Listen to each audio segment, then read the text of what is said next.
In this video, I'm going to show you how to block someone on OnlyFans account. So if you want to block a person on OnlyFans, then you can simply go ahead and open up your OnlyFans application and log in, or open up a web browser and log into onlyfans.com. Once you're logged in and you are in the main homepage of OnlyFans, go ahead and find the person's profile you'd like to block. Here I'm going to open up a random profile of a person. Once you end up in the person's profile you would like to block, tap on the 3 vertical dots at the top right hand corner of the person's profile. Now in the pop-up, tap on block. You have 2 options that you can choose from when it comes to blocking someone. You can choose someone from accessing your profile by selecting the first option, or you can also restrict this person to send you direct messages or reply to your post by choosing the second option. Select either one and tap on confirm. And soon after you do that,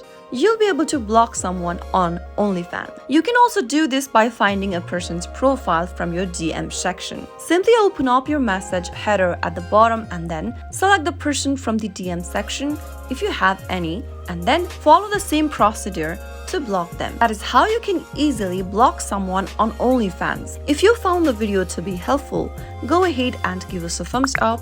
Don't forget to subscribe to the channel by hitting the subscribe button. Also press the notification bell so that you'll never miss another upcoming upload from us. I'll be back again with another tutorial video. Goodbye till then.